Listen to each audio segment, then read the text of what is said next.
Back in 2018, I moved into an apartment that changed everything I believe about the paranormal. It wasn't some sketchy place out in the woods. It was quiet, normal neighborhood in the next town over. A friend's girlfriend and her roommate were looking to sublease, and I already was apartment hunting, so it seemed perfect.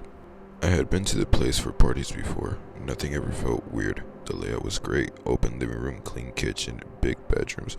I agreed to take it the same night and brought my roommate in the next day. That's when the roommate said something that should have been my first red flag.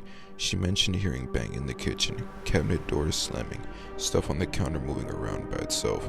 I laughed it up thinking it was just old pipes or someone imagining things. We moved in a week later, me and my roommate, my friend's girlfriend. The place felt fine at first, but things started happening subtle at first. My Labrador, he was 7 at the time, started growling, not at people, not at a noise, at corners. Always the darkest part of the room. He stands there stiff, staring at nothing, growling low. I knew this dog. He'd never done anything like that before. The kitchen noises started coming back, but louder this time, cabinets opening and slamming shut, the sounds of things scraping and shifting across the counter every time we checked. There was nothing out of place, but the noise kept coming. We'd be in the kitchen and hear sounds from my room, specifically my closet. It sounded like someone slapping hangers around. That happened at least once a week. No one was there. The door stayed open, and you could see right in. One day when we got home, the whole living room was off. Controller on the floor, water bottle on the floor, furniture just different.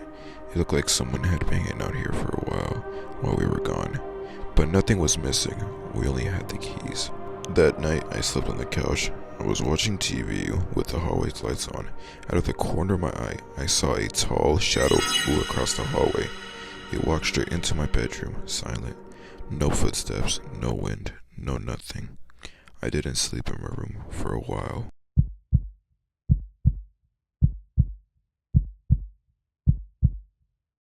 I know this may not sound true or scary, but when you actually live through it, it's terrifying. I used to live in a terrace house, small, connected to our neighbor's 2-floor, a living room, kitchen, bathroom, laundry room downstairs, 2 bedrooms upstairs. From outside, the windows were low enough that anyone could stare in. I grew up in that house. My parents told me most of these stories, but I remember all too well. I was around 3 or 4 years old. I was playing outside. My mom told me I was giggling, like someone was talking to me. She didn't think much of it. Small town, everybody know everybody. But when she came outside for a quick smoke, she saw me talking and laughing. But there was no one there. She asked me who I was talking to. I told her, an old man. He wants to come inside and play with my toys. Thinking I had an imaginary friend, she said yes. She didn't know she just invited something into the house, and it was not friendly. As I grew older, I started to feel it. The knocking on the doors, on the windows, things falling, things moving. I could not walk down the stairs facing forward. I always felt pushed, like he wanted me to fall. He lived upstairs. I slept in my living room for 2, maybe 3 years, because I was too afraid to go in my bedroom. I had sleep paralysis constantly. I'd see him, standing in the corner, moving slowly towards me. He had black eyes, wrinkled skin, maybe 70 years old. His mouth was always open. When he did speak, it was in a short, raspy phrases. I don't remember the words, just the feeling. He wanted something. One night I had an out-of-body experience. I was floating, watching me and my parents asleep in the living room. Then I saw something.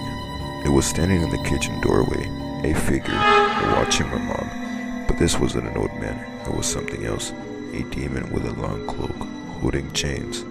It swung the chains like a Laszlo and threw them at my mom's feet. They latched on. She was paralyzed just like me. The thing started dragging her feet off the couch.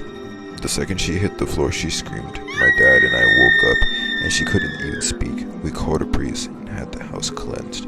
She couldn't walk on her feet for a week. Later, when we were packing to move to Denmark, we went up to the attic for boxes, and we found a picture of the old man. We grabbed the Bible, said prayers, brought the photo, and suddenly I felt peace. I don't know what he wanted to tell me. Maybe I never will. But later, I found something else out. That man used to be real. He used to live in our house. He was my friend's grandpa. I visit his grave now when I'm in town, but I'll never forget that I invited him in.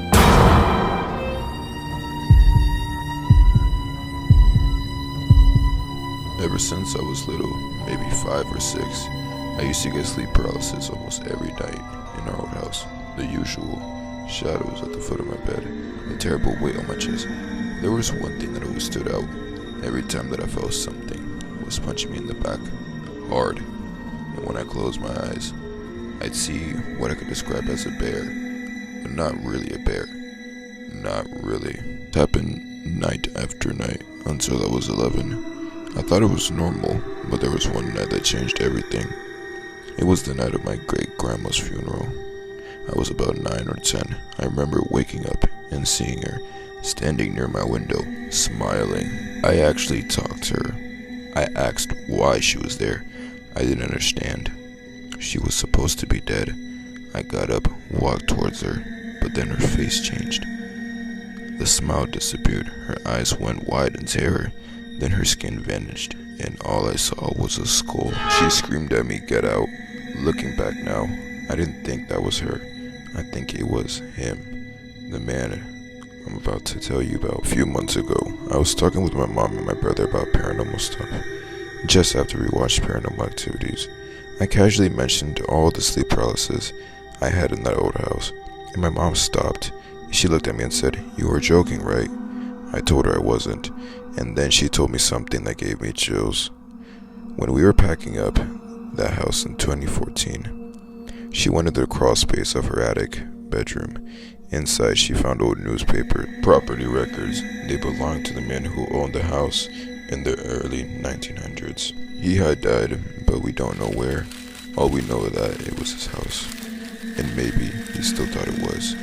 The layout made it worse. The bedrooms were converted, meaning my brother and I were sleeping in his original bedroom. My mom believed he didn't want us there. After we moved, everything stopped for a while. But in 2017, weird things started happening again. My best friend would come over to bake for a school project. She went to the bathroom, but came back pale. She said, "I just saw an old man at the bottom of your stairs." She described him: bald, round belly, blue collared shirt, tucked into black trousers, glasses. I thought she was messing with me. I had told her about the sleep paralysis stuff, but a month later, another friend came over. She had never met the first one. She went into the bathroom, and when she came back, she described the same man. Exact same look, different words. Same man. That summer, the same best friend, the one who had moved into my old house, stayed with me for a week. One night, she shook me awake. She said I was talking in my sleep. She said you were whispering. "No, you were not supposed to be here. I left like you wanted. I don't remember, but something about her being there maybe triggered it all again." The man wasn't gone. 2019 to now, more weird stuff happened. My cat, she used to love this chair in my room. One day she sat across the room and just hissed at it. I tried to calm her down, even picked her up to place her on it. She clawed at me, meowed nonstop. I had to let her out the room. A few months ago, I had a sleep paralysis again.